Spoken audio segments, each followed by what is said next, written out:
Soldier author Vanessa. Content warning: this book includes the topics of sexual assault, suicide, and rape.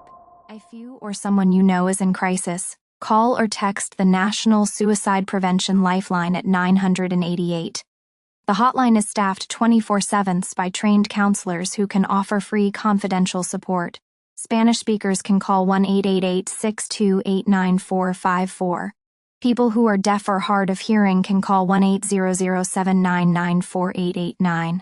Acknowledgements. Normally this space is reserved for acknowledgements, but I want to use it to express my deepest gratitude for life and the journey from difficult beginnings to finding success.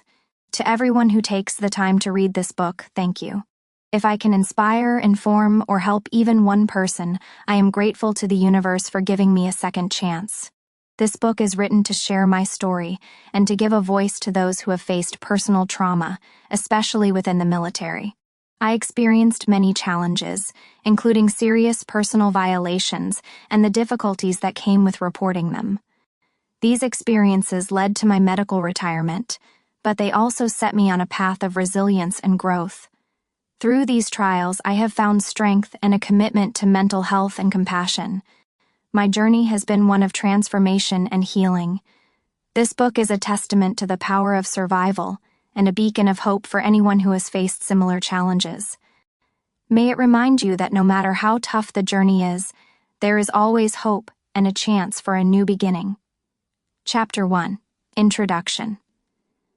I was born in Nuremberg, Germany, on a military base as an American citizen, but my journey into the world was a rocky start. I arrived prematurely, weighing only 2 pounds. Growing up in Milwaukee, Wisconsin, my childhood wasn't always easy, but there were moments of joy. My mother faced battles with alcoholism and mental illness, which taught me forgiveness as I grew older. However, these early years also taught me that my needs often went unnoticed, leading me to feel like I had to take on responsibilities beyond my years. Despite the challenges at home, I found support from my stepfather, a dedicated law enforcement officer and Army veteran, and his mother. One of my siblings also followed in his footsteps into law enforcement. I take pride in being the first federal law enforcement officer and the first female veteran in my family. With 6 siblings, including 1 younger brother and 5 sisters, I found myself navigating through life's ups and downs. Tragically, my eldest sister passed away at just 18 months old along with my father in a car accident in Germany. My most significant struggles began during my time in the United States Army. My heritage is a mix of Hispanic, Swedish, and German roots. Despite facing bullying in school and feeling like an outsider, I pursued my education and earned an associate degree in general studies from American Military University. However, the challenges at home were relentless, with constant fear and abuse from my mother, leaving me feeling insignificant and overlooked. The stories I share are told with honesty and sincerity. I never imagined that my service in the military would expose me, and many others, to unforeseen and often unforgivable abuse. This is where my journey takes a dark turn. These experiences are all true, with only minor details changed to protect privacy and legalities. It's important to me to share my entire story, even the difficult parts. While some chapters may be hard to read, I believe in the power of honesty and courage in overcoming adversity. Vanessa hugs her daughter, Ariana Johnston, 8, inside her kitchen at her apartment at the Veterans Village in the Frankfurt section of Philadelphia. Heather Khalifa, staff photographer. Chapter 2. Zero Tolerance. The original title for this was for a college class I was in, and this is the article I written July 13, 2014. Imagine, on New Year's Eve of century at 8 years old, is when the eye was inappropriately touched by my female cousin, which confused my sexual orientation for years to come. Even though many years have passed since the beginning of my assaults, 12 years to be exact, the 2 most terrifying incidents are the ones I endured in South Korea during my first deployment in the United States Army. Consider now this excerpt that I am about to share, while as I reread, tears start to form in my eyes. As he kissed me on the lips, I didn't kiss back. She stated he continued to kiss my chest from left to right simultaneously and started tracing his lips down my stomach while placing his hand in my pants.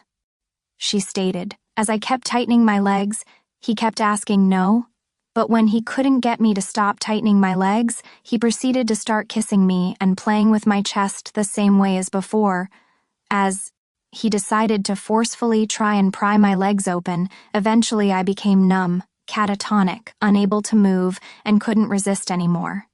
As I begin to type this, I am clenching my fist at the same time.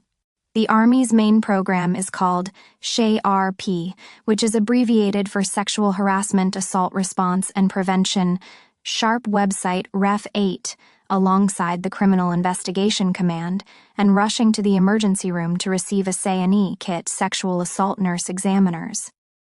More importantly, even though this situation is viewed as being negative, the fact that I am still alive, breathing, and trying to succeed is good enough for me to continue being who I am. The Uniformed Code of Military Justice defines sexual assault as any person subject to this chapter who commits a sexual act upon another person by threatening or placing that other person in fear, causing bodily harm, quid pro quo, impairing by drugs or intoxication, so forth.